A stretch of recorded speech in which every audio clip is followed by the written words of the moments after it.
Hi, everyone. Welcome back to Mentor Musings. My name is Dennis. I am the producer, and as always, I'm joined by JC and Brett. So this is Mentor Answers. This question I have for both of our mentors is this. JC and Brett, for all the years that you two have been entrepreneurs, what has been your lessons learned, like the one lesson that you've learned as being an entrepreneur, not so much as a mentor and as a guide to other entrepreneurs, but as your own businesses? What is the biggest lesson that you learned? Yeah, Brett, I want to hear what you have to say first. This is awesome. I think we could spend 6 hours on this going through lessons learned or, things that didn't work. But the first one that comes to mind for me, this was probably 10 plus years ago. So I had, had a couple of businesses before this, but, I found an opportunity. I was in a role in the corporate world for lead gen, right? It was just the start of digital. So lead gen at that time was outbound cold calling, SDRs as we know them today. But digital was coming and I saw an opportunity, right? So we're marketing automation before it was automated. And so ended up starting a company with a co-founder to go after that agency space because I was passionate about that problem. But then I'd say a year into the business, I just wasn't passionate about a digital agency, right? It just, as much as I saw the value and saw the opportunity to solve the problem, it wasn't, something every morning I got up and say, what's next in this world? And so even though we built a nice little business, I just realized, kind of back to one of our previous episodes, that I didn't have the passion for solving this problem anymore or growing it this way. And in hindsight, it was something I wish I would have figured out a little bit earlier, but everything in life is a lesson. So I've taken that with me going forward. And if I'm not passionate, if I don't want to get up every morning and do the grind within what this space, this business is, it's going to be a long road. And so that's one of the things I advise, founders now, man, if you're not passionate about this and getting up and doing that grind every day, this may not be the business or the path for you. So like I said, even though we were ahead of the curve, the timing was perfect. The opportunity was growing. It just wasn't something that super excited me. So ended up pivoting and then, learning it, but try to apply that now every time I'm thinking about what either I'm doing or somebody that I'm working with. So JC. Oh my gosh. Yeah. Brett, I want to hear more about that story as well. But here's what I can tell you. There's so many, like Brett mentioned, so many beats and plays in our own playbooks that I draw inspiration or thoughts from. And I look back on and even the mistakes, I laugh now because they're so painstakingly obvious. Like, oh my God, if I could just go back in time. But here's what I would say as a starting point is entrepreneurship.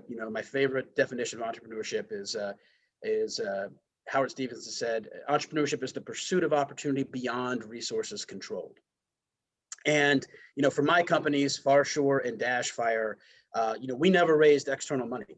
It was just us, and we just reinvested profits to grow from one employee to hundreds of employees. And, we've worked with hundreds of startups as technologists and product development partners, as investors and advisors, everything that we've built. We didn't raise a fund. We didn't do any of that. We just kind of did it ourselves. And for the longest time, I thought the resource that I was pursuing was money. I was like, well, we need money. And yes, we need money. But again, the biggest lesson learned was that it's actually time. That's the resource that matters most. That the key difference between startups and entrepreneurs who are successful and those who struggle is successful entrepreneurs find a way to buy themselves as much time. If you are smart and, to Brett's point, passionate and committed to what you're pursuing, then time is your biggest ally and your biggest enemy, right? If you give yourself enough time, chances are, and you maintain your passion and focus, chances are you'll find a way to find success or find a margin of success or something on the margin of success. So, I think it took me a long time to realize that I thought I was pursuing, okay, well, we need to generate profits and revenue. And yes, you have to do all of those things, but doing those things is actually pursuant to the bigger variable and objective, and that is time. And it's funny, in going down that pathway, as I started to explore how to buy myself more time, I realized that there were a lot more options than I initially saw. And in fact, most of the barriers that I was putting up around what we were doing to find time or buy time, I was putting up in front of ourselves. Like, the walls that you build are around yourself. They're not around they're not put there by somebody else. Like we tend to think, well, we can only do this and we have to do it this way.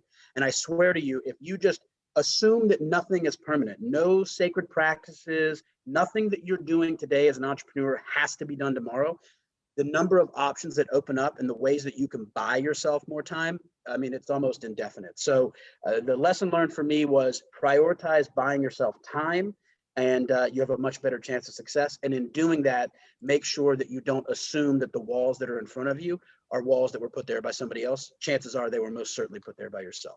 Yeah, that's so good. And thinking about the lesson learned with that agency, it became a transition from passion to how do we make money and make a business out of this. And again, we could have, and we did, but it just wasn't going to go where the vision was, because the priorities had changed. So not wrong with it, but I kind of felt like it was back into a corporate role, because I was doing it, for the paycheck versus how do we really grow and build this thing. So I know a little meander a little bit there, Dennis, but did we hit your answer your topic today? You did. I do actually want to do a follow-up, and you were this was off camera when we talked about this, doing follow-ups, but I want to know the exact story, that moment that you said, I can't do this. Like when you came to that realization that you were just not passionate about this. You remember that exact moment? I think it wasn't an exact moment. I think it was over a couple of weeks that just, it was kind of that feeling where I was back in corporate and it was just going through the motions again. And it happened slowly, right? It's not like there was one incident that did it, but it just was, man, I'm not looking forward to driving it every day. It's just going through the motions. So I didn't have that one aha, but now I'm definitely much more aware of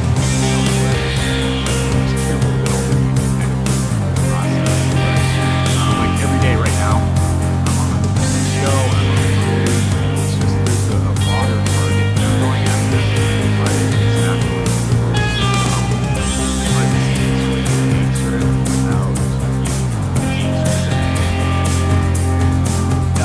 that's a perfect.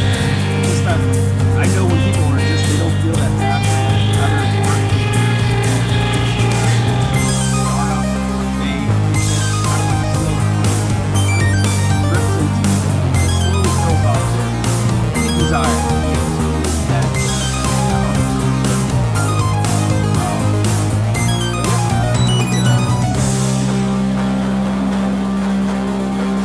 JC, do you have any follow-ups?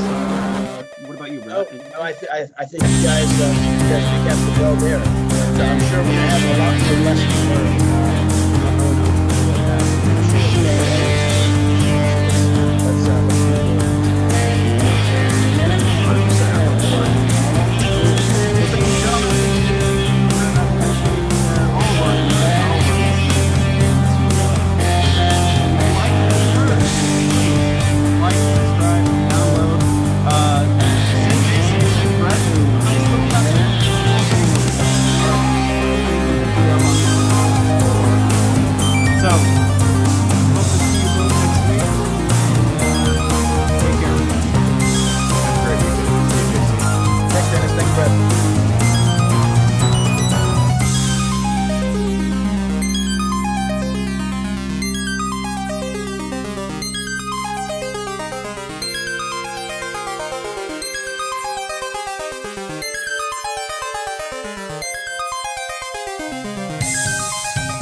Oh!